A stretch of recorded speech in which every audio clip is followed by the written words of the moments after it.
Happy Red Friday, brother. Let's get some today. Come on. We're Let's here get for some. Broncos week. Donkey Week. Yeah, that's right. Let's ride, baby. Broncos country. We're coming out to you, or you're coming out to us actually. Yeah. That's uh that's gonna be one of those games where I don't know. I'm personally happy I won't be there. It's a noon kickoff Sunday coming up. I offloaded the tickets. I think you're in the same boat. Yeah. Um, had a family event for me personally, but I don't know. I feel like the Broncos game is the same every year. You get the same thing. We come into Arrowhead, play a struggling middle of the pack Broncos team, take care of business. Maybe it's like situation where they try to make it interesting at the end and Chiefs are already checked out and ready for the next week after the win's locked up. And then we get out of there.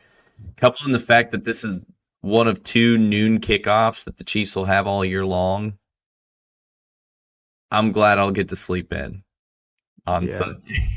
Yeah, I hear you. That is the only thing I like personally. I like the noon games because you get home at 6 o'clock, six Well, that's thirty, the or whatever it plus, may be. the But the one. downfall of that is you gotta clock in at about 5:30 that morning. You know what I mean? So it's an early shift, but you get done early too.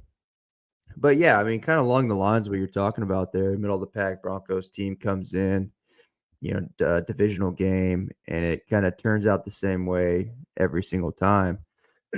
Here we come in. Broncos are 5-4, kind of been quietly winning games so far this year, beating up on the bad guys and then getting their ass kicked by the good guys. And I mean, here they are though, above 500. Rookie quarterback Bo Nix looks pretty decent. Team led by Sean Payton, and so this is a little different vibe than I would say we've had in the past, where I felt very comfortable. Um, there feels like the Broncos got a little bit of momentum on their side. Not that they've taken away anything that the Chiefs have done, but um, here we go with another divisional game here and a Broncos team that's really, when you look at the long term, they're headed down the right path if they want to try to make some moves here in the next couple of years. But yeah, the Chiefs stand several feet taller than the Broncos do at this point, and I feel comfortable with the game. But again, man, divisional game, and you know that those can be a coin toss sometimes. Well, and here's the thing, like no matter what team the Chiefs are playing, uh, that other team, they're going to give the Chiefs their best shot. They're going to get up for that game naturally. And that's just what happens whenever you're top dog in the league. Everybody wants to, put their best foot forward and try and take you down. Yep. So no, regardless of the divisional aspect, that's what's going to happen. You add in the divisional aspect, right?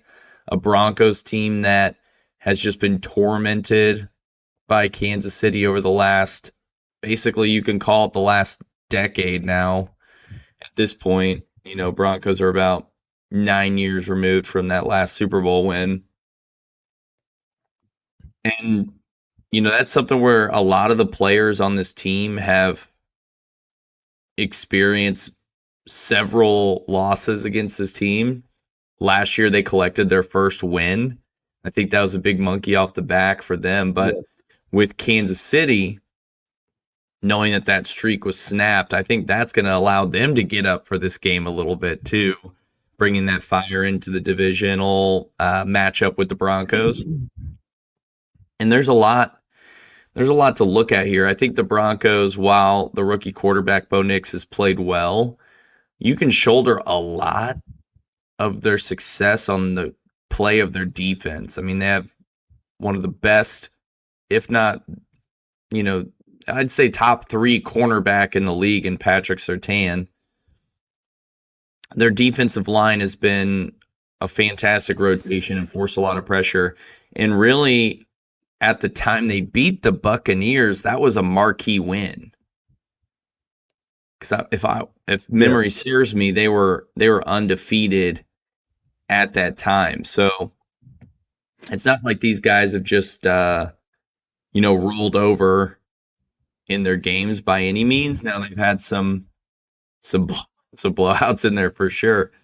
Yeah. But this is a team that can play well.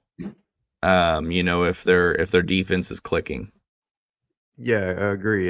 And really to go into the game that they had last week against the Ravens, again, it was kind of that blowout score that you were just talking about Yeah. from that Baltimore Ravens team. But I mean, watching that, I got to watch that game. Broncos didn't necessarily look bad. I mean, they were just not the better team on the football field at the time. They weren't making huge mistakes. They weren't, the Ravens weren't just absolutely dominating the game. The Ravens were just efficient that game and scored on offense every opportunity they had. And the Broncos just couldn't do the same. So I mean, they did look pretty decent last week for a team that got beat by 24 points or something like that. But I think that it goes into what they're going to look like in the future. But Dan, I want to kind of go into what some of the keys for victory are going to be for the Chiefs here. I know you got some, but I'm going to start with number one, pressuring the quarterback. So Spags consistently, since he's been in Kansas City and really probably in his whole career as a defensive coordinator, has always sent the house at the rookie quarterbacks, and he's been hugely successful when doing that. And that translates to mistakes made on the back end from that quarterback or pressure from the run game from the opposing offense. So I think first and foremost, pressure on the quarterback. Put the pressure on Bo Nix. Obviously he does do a pretty good job of scrambling around and evading that pressure from time to time. And so we're gonna have to play sound, disciplined football. Hold the edges and try to collapse the middle and get pressure that way or with extra bodies coming in. So on top of that, from a defensive standpoint, it's going to be stopping the run. I want to make sure that Bo Nix feels the pressure that he has to come out and he has to beat Patrick Mahomes and that Chiefs defense when it comes out of the fourth quarter, because I like our odds, if we're counting on Bo Nix to come back and beat the one of the greatest of all time as far as it comes as in fourth quarter and overtime play. So stopping the run, make sure we're stopping that early. And then part of that, goes into getting the lead early. Force that pass and don't allow the Broncos to get up and establish that run game and kind of leave us behind and put them in a position where they're trying to run clock.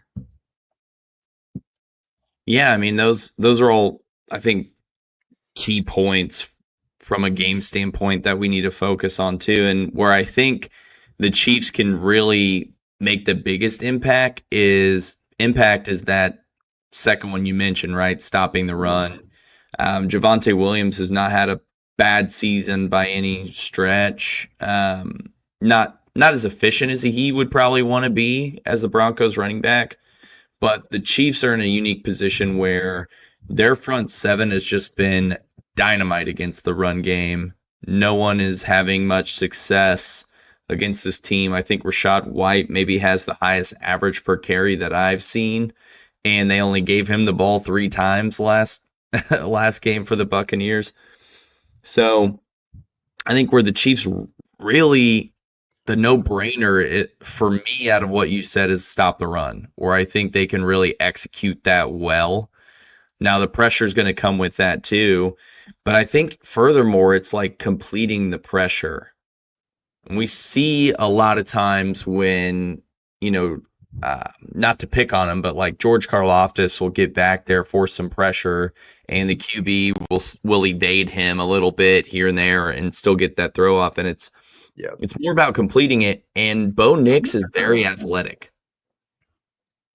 He's had some big scampers this year, and I think with the way he's still a rookie, right? He maybe doesn't have a full-time veteran's pocket presence about him yet, but he's shown the ability that if he does pick up that blitz or that pressure, that he can sort of evade things within the pocket or even move out of the pocket to keep you on your toes as a defense. So to kind of put that on the backfill on that is finish the pressure, and I think that responsibility lies less on the defensive line and more on the defensive backs, right? Make Bo Nix pay for evading that pressure by forcing him to throw, an errant interception or some ball that has to go out of bounds because the coverage is so good. I think all of those elements will help the Chiefs sort of finish those pressures that come up.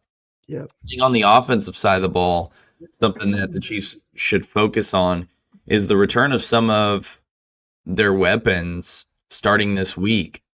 Juju Smith-Schuster, questionable for the game, estimated to make his appearance. And that's a scenario where, okay, now we have a new mouth to feed on the offense.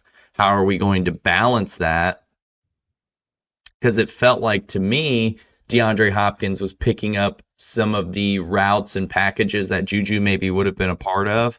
And so it's, how do we work him in naturally without forcing anything? And ultimately, when you force things, that's when mistakes happen, right? So avoiding those kinds of scenarios where you're forcing the ball into, and I'm not saying the game plan's going to revolve around Juju because he's coming back. That's not what I'm saying by any means. But if you're forcing Juju into the offense instead of letting it come together naturally, right? Like we see Andy Reid call up plays for guys to get them into speed quicker or maybe bounce back from a poor play the series before. And those are the things I just don't want to bite Kansas City in this scenario. So I think it's, taking in these new offensive players as they continue to come. And if you can do that now with Juju, you're going to know how to balance it, or at least you're going to know better how to balance it when Pacheco comes back and when Hollywood Brown comes back.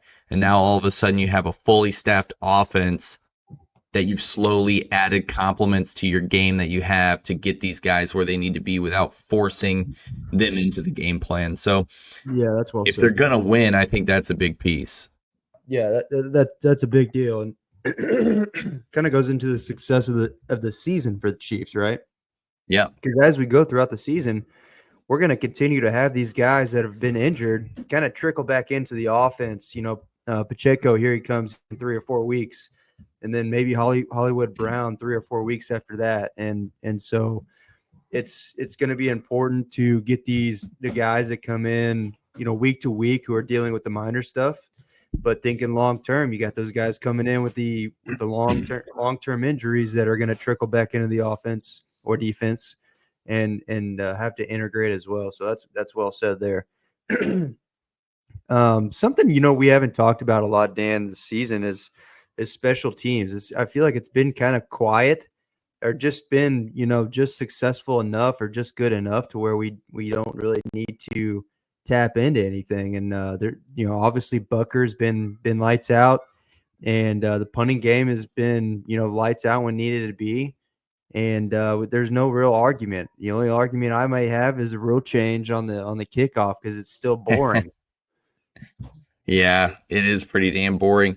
But like you say that and it's like, yeah, special teams is quiet, and I feel like by design special teams is usually a pretty quiet operation. Like there are special teamers that don't always get the recognition they deserve throughout the history of the NFL. I think most recently Devin Hester getting inducted in the Football Hall of Fame is like the pinnacle that any special teamer has ever reached.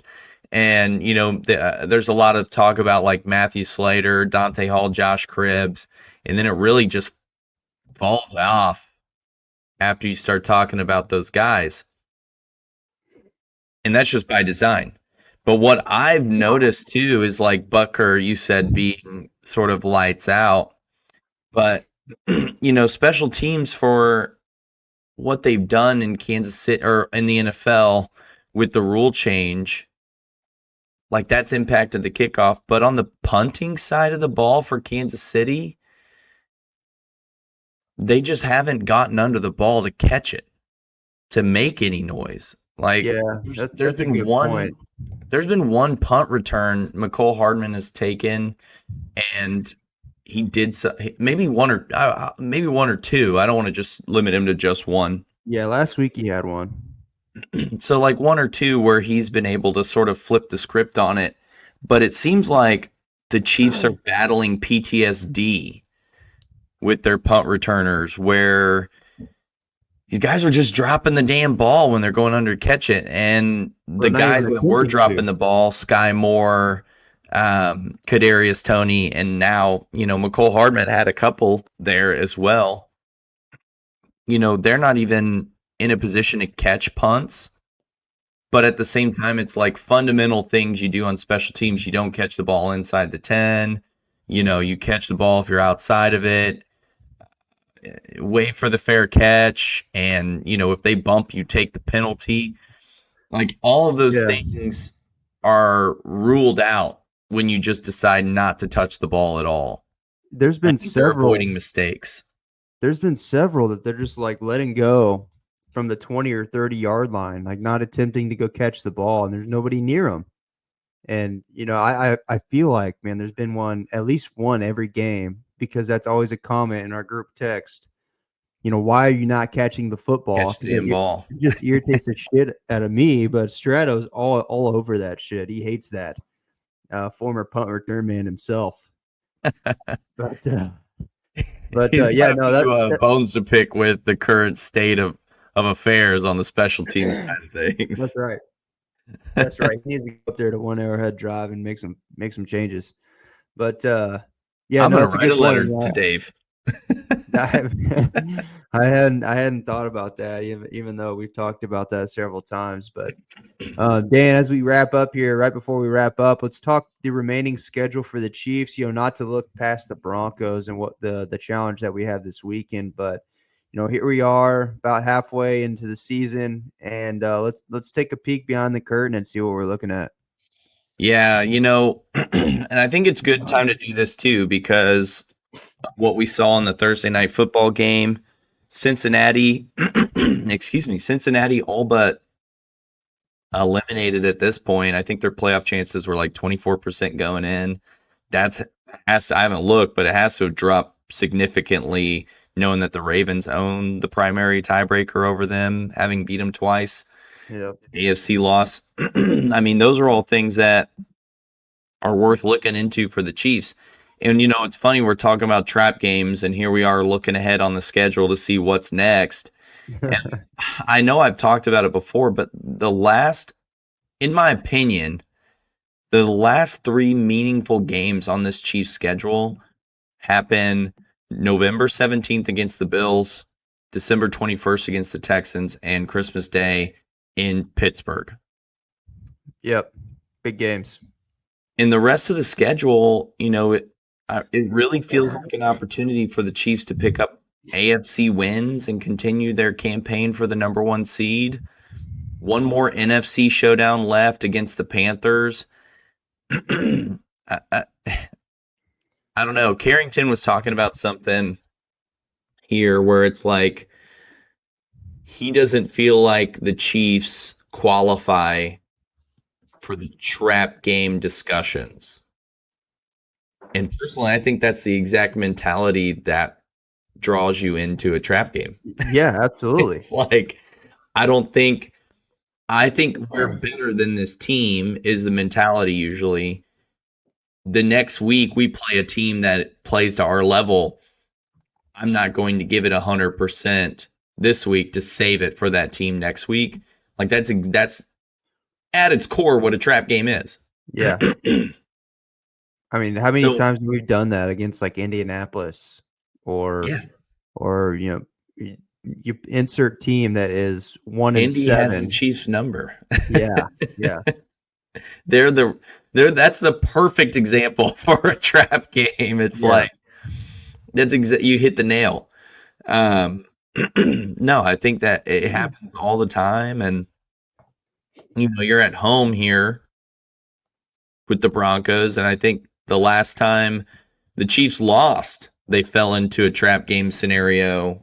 And the last time they lost to the Broncos, it was trap game. And the thing is, in those trap games, when the team loses, not to get back on this too, because I don't know, it just fires me up. When the team loses, is because they're undisciplined in those games, because they're not 100% focused on the game that they're in. They're looking ahead at something else. So just looking ahead for us, you and I looking at the Chiefs schedule, Yep. do you, Bills are a big game. Do you see any other games that the Chiefs would pinpoint other than the ones I kind of talked about? No, I think you're spot on there with Bills, Texans, Steelers. So let me give some context here, and I kind of just stumbled on this. So as the AFC standings sit right now, if the playoffs started today, it'd be Chiefs at the 1 seed, Bills, Steelers, Ravens, Texans, Chargers, Broncos. We have either played one of these teams, or will play every single one of these teams that would be in the playoffs today if the playoffs started today. So we've already played the Ravens, obviously game one. We got the Bills next week. We have the Steelers on Christmas Day. We have the Texans the week before Christmas. And then we have the Chargers twice and the Broncos, or the Chargers once and the Broncos twice left this season. So that leaves one. Let's look at the schedule here. We got the Panthers, Raiders, Browns are the only teams right now that are not in the playoffs as if the playoffs ended today. Out of 9 teams, 3 of them are not playoff teams. So to say, schedule's weak or competition's not there for the Chiefs for the rest of the year, I think that's just crazy to say. But so to your point there, Dan, your question on pinpointing some games here. It's hard to pinpoint one when you got 2 division opponents that are slated in as the 6 and the 7 in the playoffs right now, and then you got to play Houston, and you got to play Buffalo, and you got to play Pittsburgh, who are all respectively going to win their division as it stands right now. So tough matchups, man. It's got to be consistent football, and that's what's going to win us games there. Yeah, I mean that's I don't know, 8-0 at this point. I think the chatter is starting to pick up about undefeated season. That's a whole rabbit hole I don't think we should go down, but Yeah. I don't want it, to be honest with you. I feel like there's bad juju from there's New England. pressure with it. I think it creates a natural pressure. But imagine this, I'll end with this. Undefeated season, three-peat, first time to ever three-peat with an undefeated season. That would never be matched. Never be matched. You can't match that unless you four-peat. No, that is the ultimate resume. You're setting the bar pretty damn high with something like that. I don't Yeah, know that all of it's all things that have not been done. yeah, all of Kansas City would be on blood pressure medicine by the end of February. Oh my gosh, I'm already there. Oh, I This hear freaking you. team. Let's Yeah. close it out with bets. So right now, as it stands, Kansas City is an 8-point favorite at home, and the point total 41.5. Denver Broncos, if you want them on the money line, plus 320. Where are you sitting on the spread? Um, I think I got to go with the over here. I'm kind of thinking, defense had a little bit of a lapse last week. Maybe that continues on to this week. Offense is starting to roll a little bit, so I think there's a little bit of a gain there. So I'm kind of liking the over. What was the spread again, Dan? Spread's 8 points. Yikes! I'm not taking that. Chiefs don't cover the spread, buddy. So you got Denver plus 8 and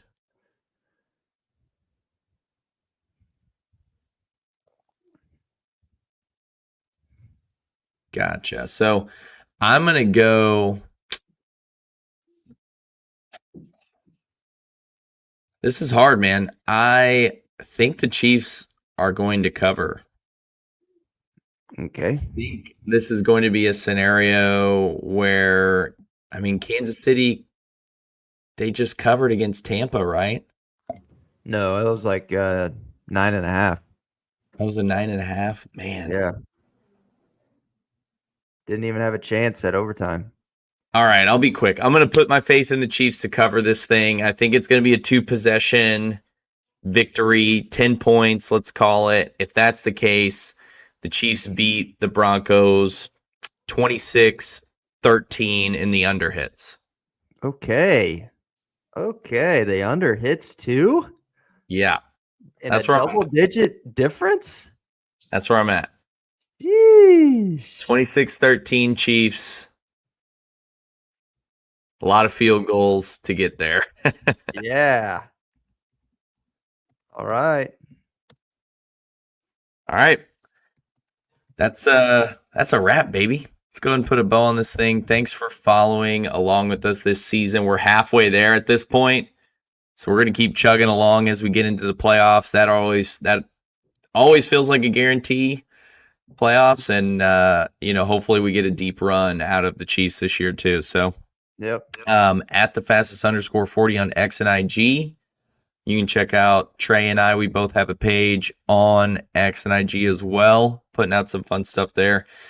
And you can watch the show on the Odyssey Sports page on YouTube or follow along audio only in case you don't want to look at our ugly mugs on Spotify, Apple Podcasts, and the free Odyssey Sports app. Trey, you got anything for the people before we go? The only thing I got is get the red out today. And let's go Chiefs. Broncos week. Go Chiefs. Let's ride. That's right.